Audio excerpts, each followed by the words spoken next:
প্রথম প্রশ্ন, সিন্ধু সভ্যতার প্রথম আবিষ্কৃত স্থান কোনটি?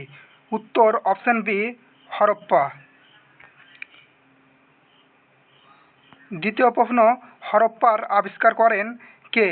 উত্তর অপশন বি, দয়রাম সাহানি। তৃতীয় প্রশ্ন, মহেঞ্জোদারো আবিষ্কার করেন কে? উত্তর অপশন বি, রাখাল দাস বন্দ্যোপাধ্যায় 1922 সালে। গ্রেট বাথ কোথায় পাওয়া গেছে, অর্থাৎ গ্রেট স্নানাগার? উত্তর অপশন সি, মহেঞ্জোদারো।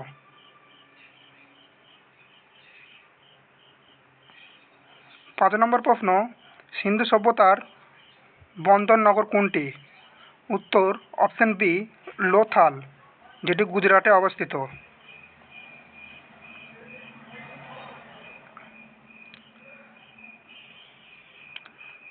ছয় নম্বর প্রশ্ন, সিন্ধু সভ্যতার মানুষ প্রধানত কোন ধাতুর ব্যবহার জানত? উত্তর অপশন বি, তামা আর ব্রোঞ্জ, লোহার ব্যবহারটা জানত না। সাত নম্বর প্রশ্ন, সিন্ধু সভ্যতার লিপি কেমন ছিল?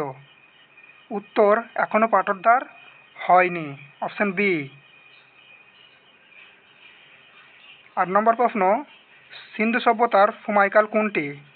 উত্তর হবে অপশন এ,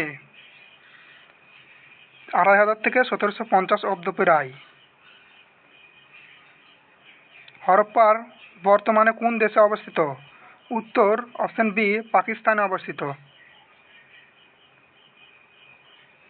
10 নম্বর প্রশ্ন, সিন্ধু সভ্যতার মানুষ কোন প্রাণীর সম্পর্কে অজ্ঞ ছিল, অর্থাৎ জানা ছিল না? উত্তর হবে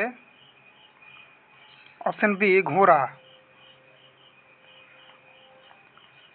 সিন্ধু সভ্যতার ঘরবাড়ি প্রধানত কী দিয়ে তৈরি হতো?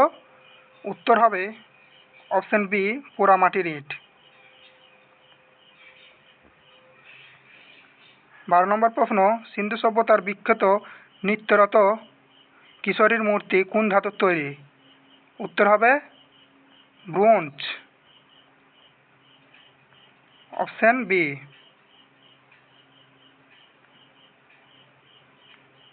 4 নম্বর প্রশ্ন, সিন্ধু সভ্যতার বৃহত্তম নগর কোনটি?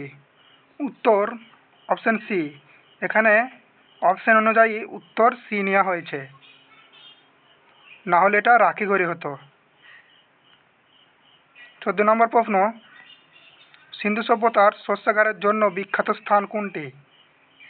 উত্তর হবে শস্যাগার হরপ্পা, অপশন এ। 15 নম্বর প্রশ্ন, সিন্ধু সভ্যতার মানুষ প্রধানত কি করত? উত্তর হবে অপশন বি, কৃষি ও বাণিজ্য। মেসোপটেমিয়ানদের সাথে বাণিজ্য করত। সিন্ধু সভ্যতার রাস্তাঘাটের বৈশিষ্ট্য কী ছিল? উত্তর হবে সোজা ও পরিকল্পিত, অপশন নম্বর বি। 17 নম্বর প্রশ্ন, সিন্ধু সভ্যতার উন্নত নিকাশি ব্যবস্থা কোথায় দেখা যায়? উত্তর হবে অপশন এ, মহেঞ্জোদারো। 18 নম্বর প্রশ্ন, সিন্ধু সভ্যতার কোন যুগে অন্তর্গত? উত্তর হবে ব্রোঞ্জ যুগে, অপশন বি। সিন্ধু সভ্যতার মানুষ দেবতা পুজো করত বলে মনে করা হয়? Option B, Pashupati. পশুপতির পুজো করত। পশুপতির কথার অর্থ হচ্ছে পশুকুলের প্রভু, অর্থাৎ সমস্ত প্রাণীর অধিপতি যে। 20 নম্বর প্রশ্ন, সিন্ধু সভ্যতার পতনের সম্ভাব্য কারণ কি? উত্তর হবে নদীর গতিপথ পরিবর্তন ও প্রাকৃতিক বিপর্যয়, অপশন বি। আজকে এটি লাস্ট প্রশ্ন ছিল। যদি ভিডিওটি ভালো লাগে তাহলে লাইক এবং ফলো করে দিও।